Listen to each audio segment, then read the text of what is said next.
An overlooked verse in the discussion about drinking is 1 Peter 4, verse 3. For the time past of our life may suffice us to have wrought the will of the Gentiles, when we walked in lasciviousness, lusts, excess of wine, revelings, banquetings, and abominable idolatries. There are three words in this verse that deal with drinking alcohol. The first is excess of wine in the King James Version. The Greek word is oinophleugia, which is only found in this verse in the New Testament. This is a compound word. You might recognize the first word, oinos, wine, obviously in this verse, alcoholic wine. The second is fluo, to bubble up or overflow. Thus, literally, an overflowing of wine. This word stresses the amount of alcohol a person consumes and the obvious effect that follows. Remember, that's the central idea of this word, and there's little debate about its meaning. That's why many translations give the word drunkenness for this Greek word. The second word is revelings. Some translations have carousings. This is from the Greek word komos. This word refers to a revel, carousal, that is, in the Greek writers properly, a nocturnal and riotous procession of half-drunken and frolicsome fellows who after supper parade through the streets with torches and music in honor of Bacchus or some other deity, and sing and play before the houses of their male and female friends, hence used generally of feasts and drinking parties that are protracted till late at night and indulge in revelry. That's from Thayer. This word emphasizes the unrestrained, party-like atmosphere that goes with drinking. The third word in 1 Peter 4:3 is banquetings in the King James Version. This is from the Greek word patos, which means a drinking. That is the most literal English translation of the word. This word is a noun. When you see the word potable or non-potable today, you're looking at English derivatives of this Greek word. What is being drunk or how much depends on how it's used. In this verse, there's obviously something sinful about it, and that's the drinking of alcohol. These Greek words in 1 Peter 4, verse 3 are in the plural form. In fact, all the sins Peter mentions are plural: lasciviousness, lusts, excess of wine, revelings, banquetings, and abominable idolatries. That makes the first word involving alcohol a little hard to put into English. Excesses of wine or overflowings of wine, but the plural denotes different kinds or forms of drunkenness. The second word indicates various types of carousing and revelries. The third word, patos, is the plural potois, which means drinkings, that is, different kinds of drinking. It's a more general word for drinking alcohol than excess of wine or drunkenness. These three words are similar in that they all involve drinking alcohol, but each word emphasizes a different aspect of it. The first word, oinophleugiai in the plural, stresses the amount of alcohol a person has consumed and the effects that it has on the person drinking it. The second word, komois, again in the plural, describes what people do when they drink. They party and make fools of themselves. The third word, patois, is drinkings. The amount is not the central idea. The first word, oinophleugiai, translated excess of wine or drunkenness, is the word that indicates that element. But patois is broader.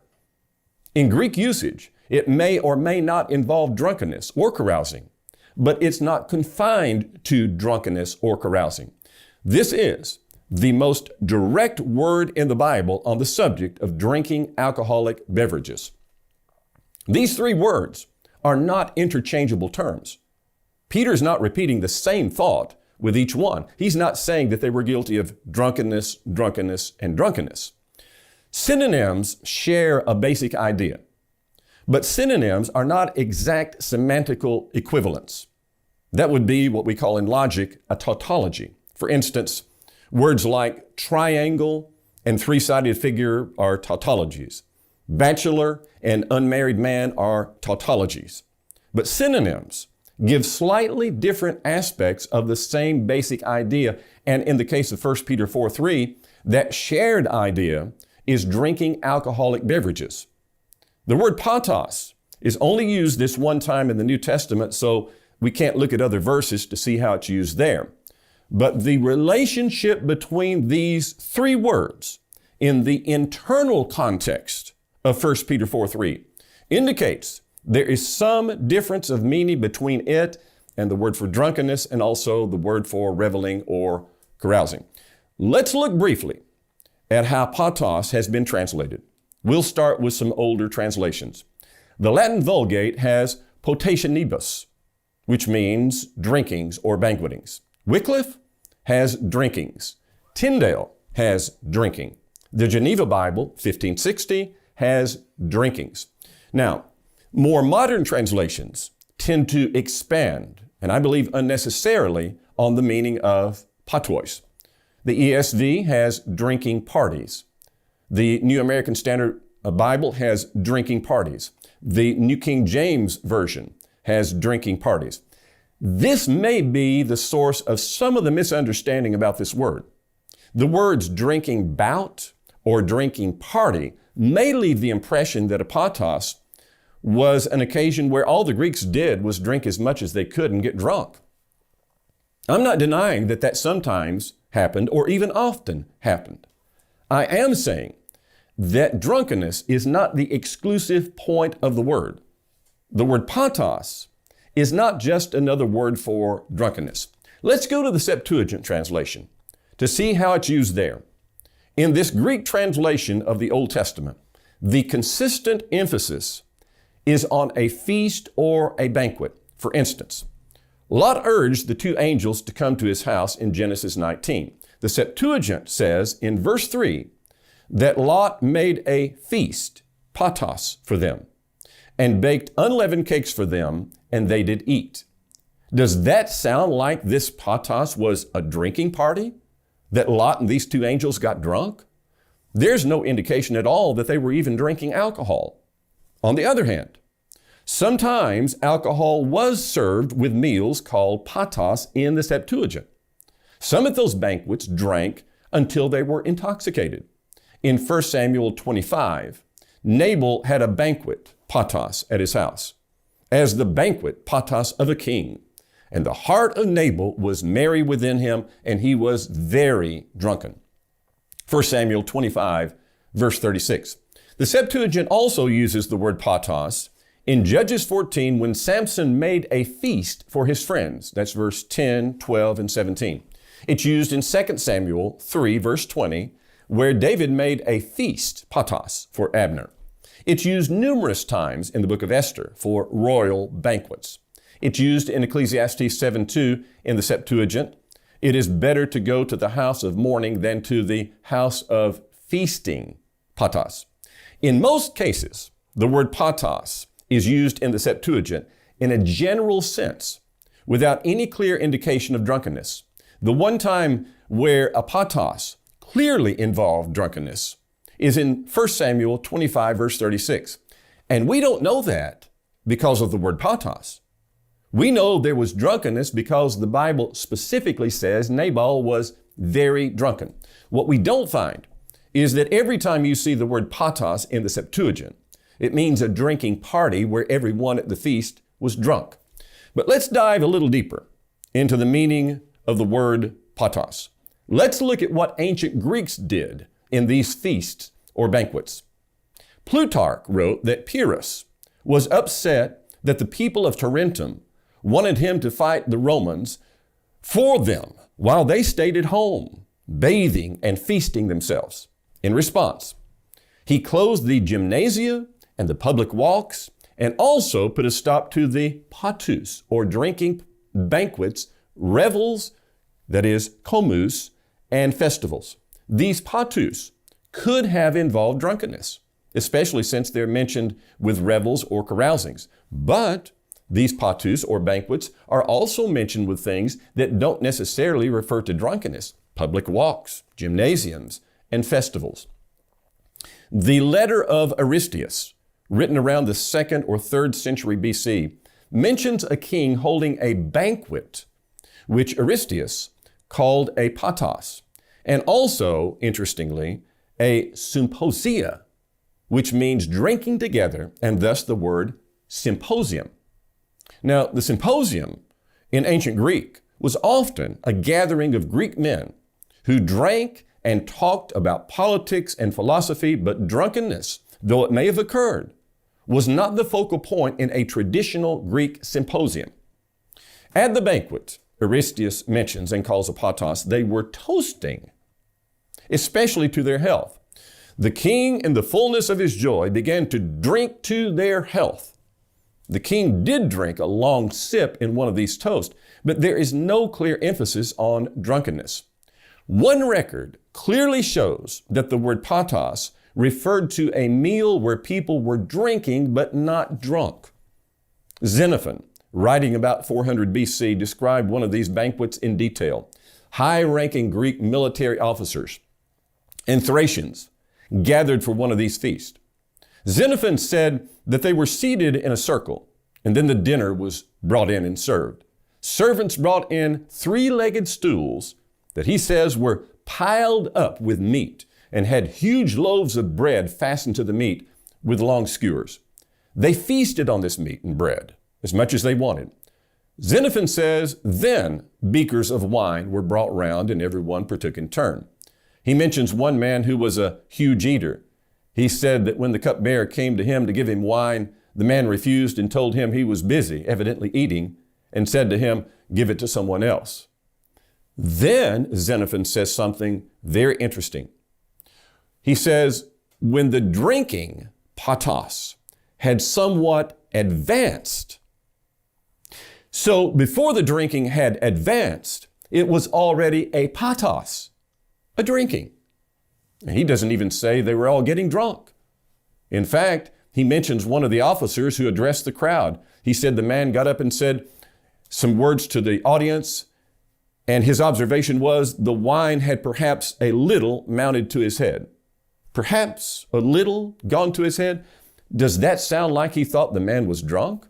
In fact, there is no mention of drunkenness in this account. I'm not saying everyone was sober. I am saying there were different levels of how much the people drank, and that is the basic idea of patos, drinking. The amount of alcohol people consumed in these patoi is not specified in many of the usages among Greek writers. They may have drunk a little or a lot.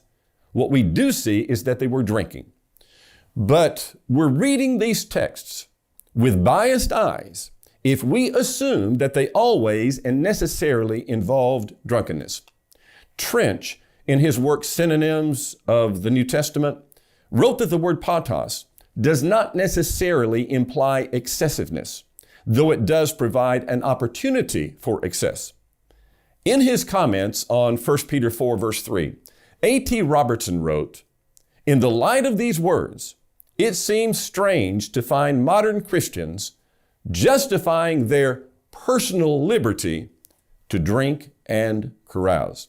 Now, let's take a look at how modern lexicons interpret, and I do stress the word interpret, the word patos. Art and Gingrich have drinking, especially a drinking party. Thayer has a drinking or carousing. Brill's dictionary has drinking or symposium.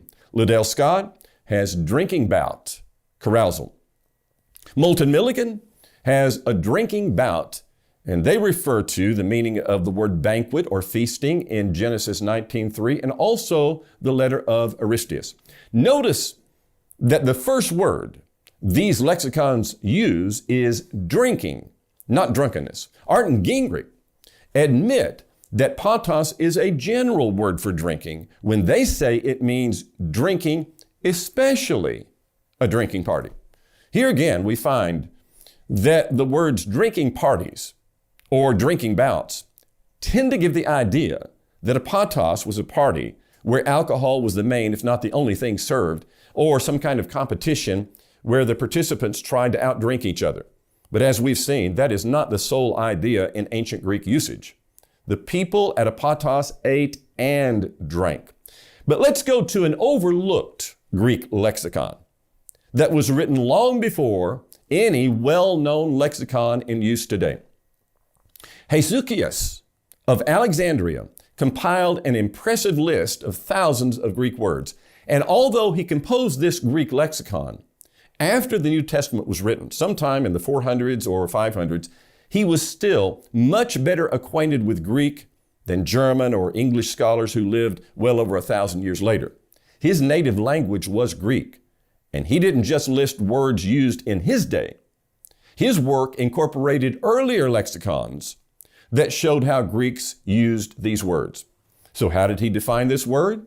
Hesychius gives these Greek words for the meaning of patos. First of all, euokia. That is a word for banquet or feasting. This is one of the definitions that he gives. Like the word patos, this word sometimes involved eating and drinking and drunkenness. In one account, it was part of intemperate living. Polybius says that King Agron died from drinking patos and other indulgences, but it didn't always refer to such indulgences. Josephus, for example, used this word. And we're talking about the word euokia, which Hesychius says is a synonym for our definition of patos. Josephus used this word, and he said that when a Jewish child was born, the family were not allowed to turn feast, euokias, into an excuse to be drunk, methe. How could Josephus say these occasions were not to be used as an excuse to get drunk if the people at these feasts were drunk anyway? The second word is the word ariston, a word that in Old Greek meant breakfast but later meant dinner. And then you have the word deipnon, the word that means the evening meal. Hesychius used these words to define patos. If patos necessarily means drunkenness, then why didn't he give at least one Greek word to denote that idea? There were Greek words he could have listed that clearly meant drunkenness. Oinophlugia, methe, tripale, all of which are used in the New Testament. Many today argue that the essential meaning of patos is a party where people were drunk. If this is true, then why didn't this ancient Greek lexicographer give at least one Greek word for intoxication as the meaning of patos? When lexicographers today give the meaning of a word, they cite where that word was found in ancient Greek literature, in addition to showing how it was used in the New Testament and sometimes in the Septuagint. Think of the extra-biblical sources as footnotes. How did they arrive at the meaning of the word in question? They didn't define the word or give it meaning. They simply observe and interpret how a word was used in those ancient Greek writings. But many today say that patos in 1 Peter 4:3 only and exclusively refers to drunkenness. How do they try to prove this idea? First, they argue that when ancient Greek writers mentioned patos and komos as a pair, that is, drinking and carousing, they both involve drunkenness. But the problem is, that's not what we find in 1 Peter 4:3. He doesn't merely say they walked in revelries and drinkings. He says they engaged in drunkenness, revelings, and drinkings. Peter already used a clear word for drunkenness. That's oinophlugia. If komos or revelry goes with anything in this verse, it goes with that word. Not everything in the list of sins Peter mentions has an overtone of drunkenness.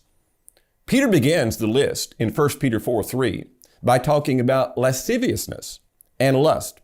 In 1 Peter 1 verse 14, he mentions their former lust. In chapter 2 verse 11, he tells them to abstain from fleshly lust. In 1 Peter 4 verse 2, he says we shouldn't live for the lusts of men. These would include drunkenness, but they certainly could not be limited to it. And what about the abominable or unlawful idolatries he mentions? The word patos is mentioned before them. Does that mean that it has some necessary primary connection to idolatry? I'm not saying that lasciviousness, lust, and these unlawful idolatries couldn't involve drunkenness. What I am saying is that that is not the distinguishing aspect of those words, and it is not the exclusive word of apatos. The burden of proof is on those who are trying to limit patos to drunken parties rather than to drinking in general. And it will take more than simply saying that it appears along with these other sins to prove that. And those advancing this argument will have to explain why patos must mean drunken parties and drunken parties only, when he already condemned drunkenness clearly in the same verse. Words are to be taken in their usual sense unless the context demands otherwise. The word patos means drinking at a social meal or banquet, whether that drinking is to excess or in moderation. Why would commentators and others be so insistent in saying that it only refers to drunken parties in this verse unless the presumption is that social drinking is acceptable to God? Second, many argue that the context in verse 4 indicates excessiveness in the sins of verse 3. Therefore, the drinking in patos must be excessive. The King James Version says the Gentiles think it strange that you run not with them to the same excess of riot. The New King James has flood of dissipation. The Greek word anakosis means an overflowing or pouring out of something. The reasoning they're giving is that apatos must be drinking to excess because verse 4 says this lifestyle was one of excess. But think about the words in verse 3. Peter mentions lasciviousness. Does that mean he is only condemning a flood or pouring out of lasciviousness? Does verse 4 imply that it is okay to be guilty of lasciviousness occasionally or in moderation? When he mentions lusts, is he implying that lusting in moderation is acceptable as long as it's not a flood of lust? And this would mean that drunkenness or excess of wine in verse 3 is wrong only when done in excess.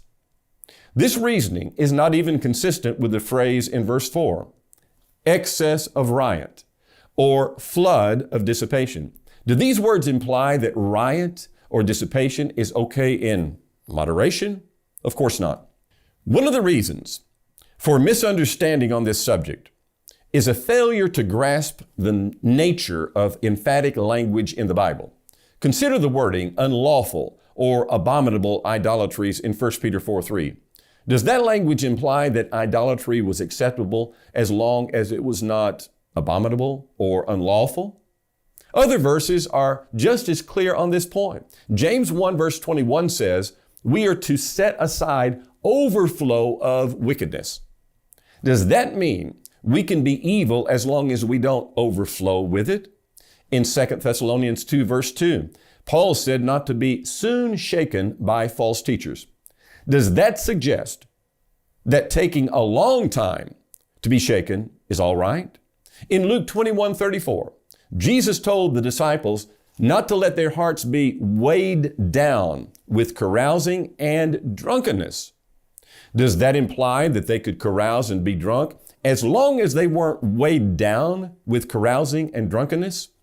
Some have actually suggested that drunkenness is not sinful as long as it is done in moderation. The New Catholic Encyclopedia in 1967 said that no absolutely compelling argument can be drawn from the scriptures to show that isolated acts of drunkenness, uncomplicated by association with other kinds of wicked action, are mortally sinful. But don't let the qualification mortally sinful fool you. It goes on to say imperfect drunkenness is per se no more than a venial sin. It could be a grave sin if indulged in for a gravely sinful purpose or if it caused serious scandal. On the other hand, it is no sin at all. That's drunkenness. Is no sin at all if there is sufficient reason for the indulgence. For example, an acute attack of melancholy, a special occasion calling for something unusual in the way of festivity and joviality. I'm not arguing whether this is the official position of the Catholic Church today. I am saying this is a logical quandary of the way that many interpret the Bible on this subject. Advocates of social drinking tell us that not being given to much wine in 1 Timothy 3 verse 8 and Titus 2 verse 3 implies that you can drink a little wine for recreation. If that is the implication, then not being weighed down with drunkenness in Luke 21:34 implies that you can be drunk as long as you're not weighed down with it. Someone might say, you're only using one word to make a case against drinking. But if this one word condemns drinking, then that's enough. However, this meaning of patos is consistent with Bible teaching on the use of alcohol. Proverbs chapter 23, verses 31 and 32 says, do not look on the wine when it is red, when it sparkles in the cup, when it swirls around smoothly. At the last, it bites like a serpent and stings like a viper. Verse 31 says not to look upon the wine in the cup. The verb is a form of the Hebrew word ra'ah, which means to see. To look upon here does not mean simply to see with the eyes. It means to look upon with favor, with approval, with interest. This word is used in Habakkuk chapter 1 verse 13, where the prophet said about God, you are of purer eyes than to behold evil. That is, God cannot look at evil with approval or favor. Since Solomon said, we are not to look at wine with approval or interest, then how can anyone say it is right to take that cup and drink it? Again, we hear the objection, you're taking that out of context. Read the verses after this. He's talking about drunkenness. Solomon does talk about drunkenness here. He says in verse 29 that alcohol will give a person grief, wounds without cause, and redness of eyes. He says in verse 30 that this happens when one lingers long with wine. He talks about lack of restraint, dizzy feelings, and addiction in verses 33 through 35. But just because Solomon describes the results of drinking to the point of obvious intoxication doesn't mean that it's all right to drink less. When he says not to look on the wine, he is saying not to start down that road. He warns where it can lead. But even if it doesn't end in drunkenness, it's still wrong. Consider the sin of lust in Proverbs 6. Solomon warns against being seduced by evil women. He said, do not lust after her beauty in your heart, in verse 25. Then in the next 10 verses, he describes what happens when a man commits adultery with a woman. He will pay for his sin. Here's the point. It's not wrong for a man to lust after a woman only if he then commits adultery with her. The lust is wrong even if he never commits adultery with her. That's what Jesus talked about in Matthew chapter 5, verse 28. The word lust in those verses is not merely a physical desire. It is a longing a person chooses to feel toward a woman he has no right to be with. Acting on that lust by committing adultery just makes it worse. If lust for a woman in Proverbs 6 is wrong even if a man doesn't commit adultery with her, then taking the first drink in Proverbs 23 is wrong even if a person doesn't get drunk. This meaning of patos in 1 Peter 4 verse 3 is evident from three things. First, the internal context of 1 Peter 4:3, which indicates both similarities and distinctions in the three words used for drinking alcohol. Second, Greek usage before and after the time of the New Testament. And third, this meaning is consistent with the overall context of passages that forbid drinking, like Proverbs 23:31 and other verses like Proverbs 20 verse 1. Here's a question. For those who say the Bible condemns drunkenness but not drinking, if God had wanted to say that drinking is wrong, how could he have said it more plainly than to use a Greek word that means drinking? There's just something